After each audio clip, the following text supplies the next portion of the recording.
Welcome to episode 379 of the Selling Your Screenplay podcast. I'm Ashley Scott Meyers, screenwriter and blogger over at sellingyourscreenplay.com. Today I am interviewing Mary Allison and Jenna Milley, who wrote a hilarious comedy feature called Golden Arm about a woman arm wrestler. They'll be taking us through their journey of bringing this screenplay to life, how they came up with the idea, how they wrote it together, and ultimately how they got it produced. So stay tuned for that interview. SYS, a six-figure screenplay contest, is open for submissions. Just go to www.sellingyourscreenplay.com/contest. The regular deadline is May 31st. After that, it does go up by $10. So if your script is ready, definitely submit now before that final deadline. We're looking for low-budget shorts and features. I'm defining low budget as less than six figures. In other words, less than $1 million. We've got lots of industry judges reading scripts in the later rounds. We're giving away thousands in cash and prizes. Once again, if this sounds like something you'd like to learn more about or perhaps enter, just go to sellingyourscreenplay.com/contest. If you find this episode valuable, please help me out by giving me a review in iTunes or leaving a comment on YouTube or retweeting the podcast on Twitter or liking or sharing it on Facebook. These social media shares really do help spread word about the podcast, so they're very much appreciated. Any websites or links that I mention in the podcast can be found on my blog in the show notes. I also publish a transcript with every episode in case you'd rather read the show or look at something later on. You can find all the podcast show notes at www.sellingyourscreenplay.com/podcast, and then just look for episode number 379. If you want my free guide, How to Sell a Screenplay in 5 Weeks, you can pick that up by going to sellingyourscreenplay.com/guide. It's completely free. Just put in your email address and I'll send you a new lesson once a week for 5 weeks, along with a whole bunch of bonus lessons.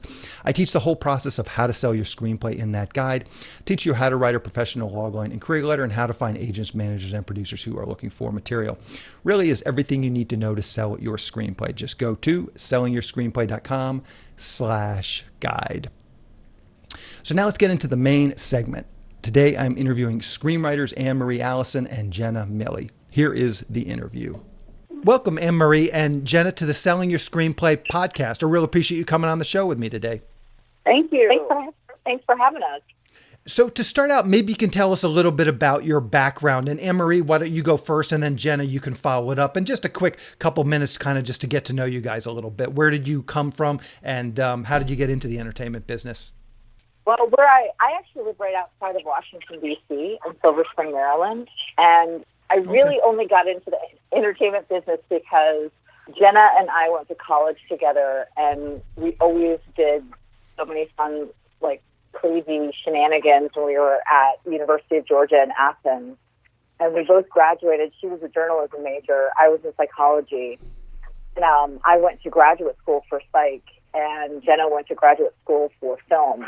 And she'll probably speak more about that, but she called me one day and was just telling me about screenwriting and her screenwriting classes, and I was like, oh my God, this is so much more interesting than what I'm doing. And it sounds so fun. So I said to her, hey, would you ever consider letting me write a screenplay with you? And she was very, very sweet to say sure, thinking that maybe I would never follow up on that. But like the next day I turned in like the first act of a script, and she was like, oh, you're serious about this. So I kind of just rode Jenna's coattails into the entertainment business, but she can probably talk a little bit more about the LA side of things and how we got into it. I mean, first of all, this is Jenna. Ashley, I would be nowhere without Anne-Marie. I would say I'm riding her coattails of all of her amazing ideas, and it's true. I was working as a journalist. My dad always wanted me to be a journalist, and I loved writing. And I think when you're growing up, like on the East Coast, no one tells you can be a filmmaker because it's just not in the air like it is maybe in California. I don't know if that's still true today with the internet and all the classes that you can take online and all the awesome podcasts that we now have available to us. But it took me a long time to figure out that I wanted to write scripts. And then when I did, and Anne-Marie told me she was interested, I just thought, oh, this would be so fun. Anne-Marie knows so much about character and motivation because she was studying psychology. And that is so useful when you're writing scripts to have those pieces connecting with plot, which is what I was studying. Mm-hmm. So we just really made this perfect team when we started writing together. And that's how we kind of got started. Gotcha. And so then let's talk about that next piece. So then you guys start writing together. How did you actually turn this into a career? Did you start doing some short films? Did you start sending out these scripts to agents and managers? What was the first steps to actually turn this into a career and actually get some scripts sold? We did. We just started working on feature films. We've always been interested in writing features, and we started entering contests and sending scripts out to managers. And we got our first manager, which was Chris Fenton of H2F at the time, and he was very supportive, and he was sending out our scripts. This was maybe, say, 5, 6, 7 years ago, and one of the scripts that we wrote was actually Golden Arm, and he loved it. He thought it was great. He sent it around Hollywood, and we didn't get very far with it because it was a female sports comedy, and people kept telling us, and Emery could speak more to this, that female sports comedies were not selling in Hollywood. Even the Bridesmaids had done really well, and people loved, A League of Their Own. It just wasn't something that folks were into and that studios were buying. And this was just such a disappointment to us, as we had been writing, big female comedies, and we really wanted to write in that space. But I'll let Emery tell you more about how that idea came about. Yeah. Let's dig into that now. Well, actually, one follow-up question. So it sounds like you got this manager. How did you get the manager? Did you get him through cold query letters? Did you get the manager through, cold calling, through a referral, through a friend? How did you actually land this first manager? So because I've been working as a journalist, I had interviewed him for some work that I had been doing, and I just kept in communication with him. And like anything, I think in this business, if you can create good contacts and always keep your network, keep widening your network and keep good relationships, and then know the right time to ask someone to read your script, that's really important. And you want to use those asks, when it's the right time, when your script is ready. And that's what Amory and I did. We took a script to him, and it was in good shape. And he said, wow, I think this is good. I think I can get behind you guys, and I think, I can go around town with this. So I think for anybody trying to break in, you need to network with as many people as you can and keep those relationships strong, and also be bold when you go and meet someone, and keep in communication with them, but you don't want to bounce through it. It's kind of a delicate dance of knowing how many times to follow up, and just be polite and respectful, but, keep your nose to the grindstone with that kind of thing. And that's what we did. Yeah. He eventually answered. Well, yeah. Also, just Anne-Marie, just to piggyback off of what Jenna's saying, because I know your followers are probably really interested in that piece of it. But one of the other things that we did when we were just starting out is we went through IMDb and looked at producing companies that produced movies that we loved and kind of wrote like this is a movie in the vein of Bridesmaids. So this is a movie in the vein of Wedding Crashers.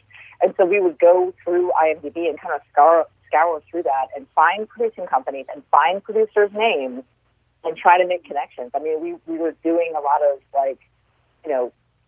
real digging into that, and we didn't have anybody to help us really. So that was one thing that we did, was learning about the production companies that made films and that were interested in making films that we were writing. And then the second piece was making sure your script's ready to be read, because you can think it's great, but if you hadn't had anyone else read it, sending out to your friends, sending it to professional readers, and you haven't, done the work to rewrite it and make sure it's ready to go, you just want to be very judicious before you send it, because you want it to be ready.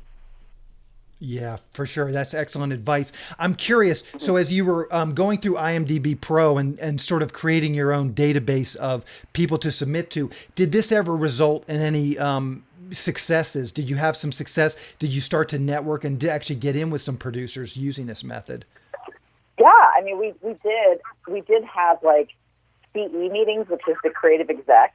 They were like the sort of the gatekeeper to the producer. So we'd start. You kind of have to just start where you can start, and we would have those kind of meetings. I actually flew out to LA for 5 years. I was flying out to LA like every quarter, and we'd have like a week of meetings. Either we generated from this method that we, kind of developed, or in contacts that we had just met through different events, or, you go to screenwriting conferences, and, the screenwriters are the people that come to speak to you. Sometimes people are really kind and willing to, sit down and chat with you. And it was just trying to understand the business, trying to understand who were the decision makers and how to get our stuff in front of those people. And of course, it was wonderful that Jenna had this opportunity to interview Chris, but we didn't immediately say, "Hey, take our script." We massaged that for quite a bit until at a certain point he just asked for it, because Jenna was like, "Yeah, we write as a team," and he had known her well enough and known us well enough that he just asked for it. So it wasn't, it was actually nice to be able to just hand it over. So.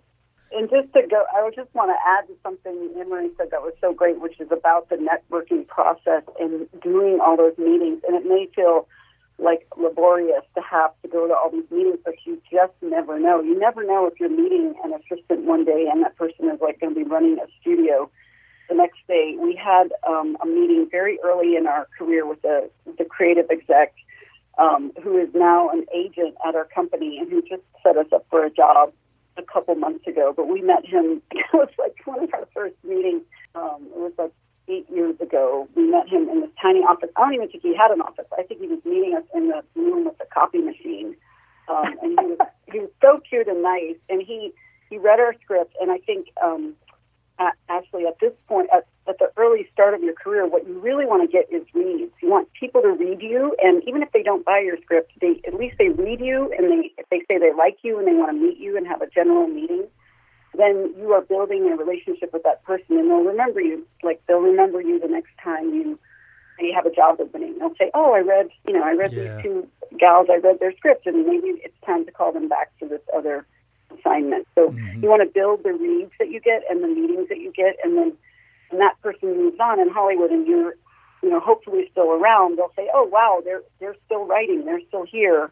I will try to get them this job." And that's what happened to us with this agent that we now know that we met in that copy room 8 years ago. Yeah, gotcha. Yeah, and that's for sure. That's great advice. Let's dig into Golden Arm quickly here. Maybe to start out, you guys can just give us a quick pitch or log line. What is this movie all about? This movie is about a wimpy baker named Melanie who gets roped into the world of ladies arm wrestling by her truck-driving best friend. So it's a road movie about best friends and arm wrestling. Gotcha. And where did this idea come from? Are you guys experienced arm wrestlers? So it was born of this charity. I'm going to just do a quick shout out to the DC Lady Arm Wrestlers. I was one of the co-founders of this charity about 10 years ago, where we arm wrestled for charity. We'd get together in DC. We had a space. All the ladies would come out, and we would pitch that they could come in costume with an entourage, and we'd have these big events on Saturday nights where all these people would come out and kind of bet on their favorite wrestler, and with all the money would go towards charity. And the thing that really struck me is not only was it just so fun and crazy in such time, and obviously for a good cause, but the women that came out, it was just such a fun transformation to watch, the doctors, the lawyers, the moms, the teachers who came out to do these wrestling come to the rehearsal, as a normal everyday gal, and then show up that night as their character, like Amy Smackhouse, who was our national champ, and, just absolutely ready to, kind of throw down. And the transformation and just the women empowerment and all of that was sort of just built in and very organic to the experience. And this was pre-Me Too. So, we didn't think it was that cutting edge, but people kept saying, "No, this is really great. It's what we really need." And so Jenna actually wrote an article about the charity, and as she was writing it and getting to know everybody, she's like, "Oh my gosh, we should really write in this world. This is such a crazy fun world." And I'm an athlete, and I just love the idea of writing a female sports comedy, because there just weren't that many that you could point to and say, that's our dodgeball, that's our major league. There's just not that many things that you can do. So we wrote Golden Arm sort of in that inspiration from the charity, and Jenna actually is the one that came up with the two best friends on the road kind of angle that we ended up writing into the movie. Gotcha. Yeah, that's great. Let's talk about your actual collaboration and the writing of the actual script. How do you guys work as a team? Are you guys in the same room? Do you live in other cities and you work online and through Skype? How does it work just as far as your collaboration going? This is Jenna. I live in Los Angeles, and so Anne Marie, as she said, lives in D.C. So we mostly worked on the phone, and we outline the whole script together, pretty much every beat, and that takes the longest. I would say that takes 3 to 4 weeks to do that. Would you say that's right, Anne Marie? About 3 or 4 weeks, and then we go off and write.